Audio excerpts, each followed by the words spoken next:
কোরআনে কারিমের তাফসীর শুরু করার আগে সাংবাদিকদের জন্য আমি এই কথাগুলি বললাম, যেহেতু রাত বেশি হলে তারা কথাগুলি পত্রিকায় দিতে পারবে না, সেই জন্য পুরা নিউজ বলার আগে হেডলাইনগুলি জানাই দিলাম।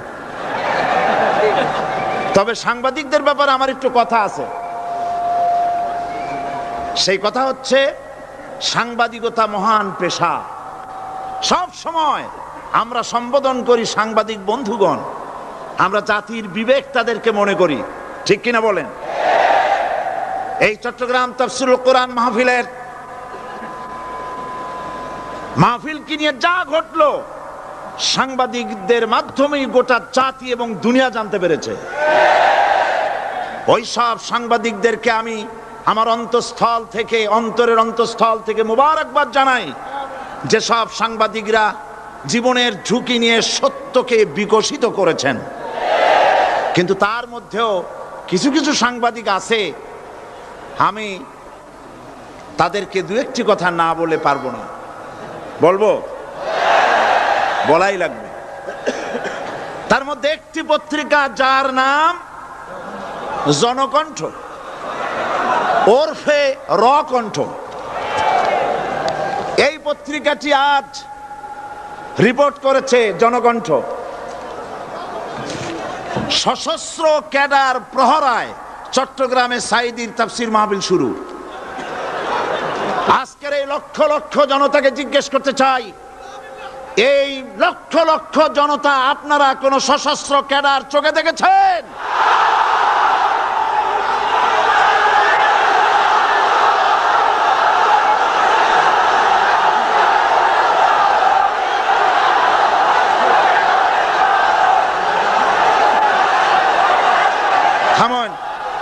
থামেন।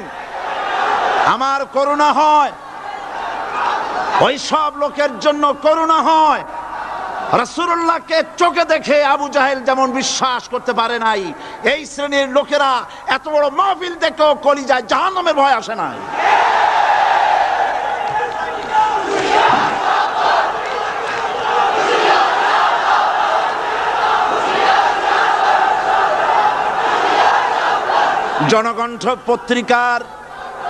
জনকণ্ঠ পত্রিকার সাংবাদিক যদি খুঁজে খুঁজে সশস্ত্র ক্যাডার আপনি এভাবে খুঁজে খুঁজে পান, সাংবাদিকতার চাকরি ছেড়ে পুলিশে চাকরি নিন। আপনার দ্বারা অন্তত পুলিশ বাহিনী উপকার পাবে।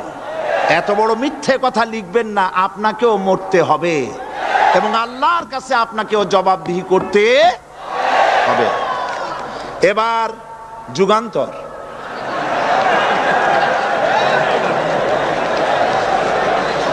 যুগান্তর পত্রিকা নতুন বেরিয়েছে। যুগান্তরকে দেশবাসী বস্তুনিষ্ঠ সংবাদ পরিবেশন করবে বলেই আশা করে। জনকণ্ঠের মতো জঘন্য কণ্ঠে যুগান্তর পরিণত হোক, জাতি তা চায় না। যুগান্তরের রিপোর্টার কি রিপোর্ট করলেন? আপনি লিখেছেন হাইকোর্ট, আপনি যা লিখেছেন আমি তা পড়ছি। সাঈদী বলেন, এ সরকারকে জালিম সরকার আখ্যায়িত করে বলেন, আগুন নিয়ে খেলা করবেন না, বেশি বাড়াবাড়ি করলে পিটিয়ে দিল্লিতে পাঠাই দেব। এই লক্ষ জনতা সাক্ষী দেন, সরকারকে পিটাইয়া দিল্লি পাঠাবে এই কথা আমি বলেছি?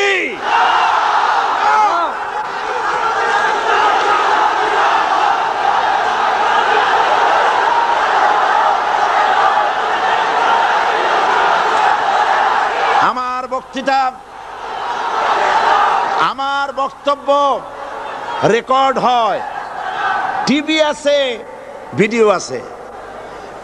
আপনি এই লক্ষ লক্ষ মানুষ আপনাকে মিথ্যাবাদী মনে করবে যে আপনি একটা মিথ্যা কথা লিখছেন, কিন্তু গোটা জাতির কাছে যুগান্তর গিয়ে আমাকে আপনি কি বানালেন?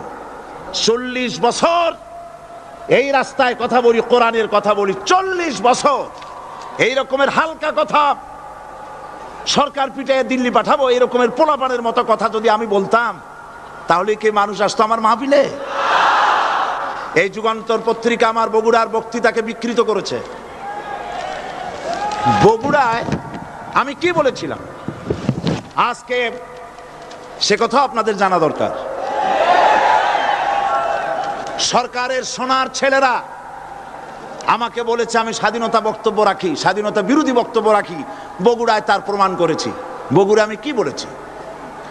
বগুড়ায় আমি বক্তব্য রাখতে গিয়ে বললাম, বর্তমান প্রধানমন্ত্রী, আমি যা বলি আমার তা মনে থাকে এবং রেকর্ড আছে, হাজার হাজার মানুষের সামনে বলেছি। কোন পত্রিকা এরকমের বেকায়দা রিপোর্ট করে না যেমন আজকে আপনি করেছেন, পিটাইয়ে দিল্লি পাঠাবো। কি আর কেউ করেছে রিপোর্ট? সেখানে আমি বলেছি 4 দলের মহাসমাবেশগুলি দেখে প্রধানমন্ত্রীর মাথা খারাপ হয়ে গেছে। আর মাথা খারাপ হইতেই পারে, যেহেতু ফ্যামিলি অ্যাফেয়ার্স যদি খারাপ থাকে মাথা গরম থাকে। আমি সেখানে বলেছি প্রধানমন্ত্রী তিনি বলেছেন 4 দল একত্রিত হয়ে বাংলাদেশটারে পাকিস্তান বানাবে। দেখছেন না পত্রিকায়? আমি বলেছি দেখেন, একটা দেশের প্রধানমন্ত্রী মিথ্যা কথা বলেন, আমি এই রকমের কথা বলবো না, তবে উনি যা বলেন তা কিন্তু সত্য নয়। মিথ্যাবাদী আমি বলতে পারি না, বলবোই না, তবে যা বলেন তা সত্য নয়। আস্তে করে বলছি। উনি বলছেন দেশটারে পাকিস্তান বানাবে 4 দল। আমি বললাম বিগত 21 বছর যারা দেশ চালাইছে তারাই তো 4 দলের মধ্যে আছে না নাই? পাকিস্তান বানাইছে তারা? আচ্ছা আপনারা বলেন পাকিস্তান কাছে না হিন্দুস্তান কাছে? আমি বলেছি যদি বাংলাদেশকে কেউ পাকিস্তান বানাতে চায় তাহলে সর্বপ্রথম কাশ্মীর পাকিস্তান হতে হবে, তারপরে হিন্দুস্তানকে পাকিস্তান হতে হবে। এটা যেমন সম্ভব নয়, কিয়ামত পর্যন্ত বাংলাদেশ পাকিস্তান হওয়া সম্ভব নয়। আমার এই স্পষ্ট বক্তৃতার হাজারো রেকর্ড আছে বগুড়ায়। কেউ ধরনের বাজে রিপোর্ট করেনি। যুগান্তর লিখেছে, সাইদি বলেছে কাশ্মীর পাকিস্তান হইলেই বাংলাদেশ পাকিস্তান হয়ে যাবে। আমি ওই দিন ঢাকায় এসেই যুগান্তর পত্রিকার চিফ রিপোর্টারকে টেলিফোন করে বলেছি আপনি একটা ভুল রিপোর্ট আপনার সাংবাদিক করেছে বগুড়া থেকে, জাতি বিভ্রান্ত হবে। আমি একটা প্রতিবাদ পাঠালাম, অনুগ্রহ করে আমার প্রতিবাদ ছেপে দিবেন। ওনরা সাংবাদিকতার প্রতি মর্যাদা দিতে গিয়ে আমার এই বক্তব্যটা ছাপেন নাই। তার মানে হলো আমার বিরুদ্ধে যদি কেউ কথা বলে হুবহু ছাপা হবে, আর আমি যদি সেলফ ডিফেন্স দিতে চাই বস্তুনিষ্ঠভাবে আমাকে কভারেজ দেওয়া হবে না। এটাই হলো তাদের সবচাইতে আমার প্রতি ক্ষোভ। এবং তারা চায় আমাকে জনগণ থেকে বিচ্ছিন্ন করতে, কিন্তু জনগণ থেকে আমাকে বিচ্ছিন্ন করা যাবে না।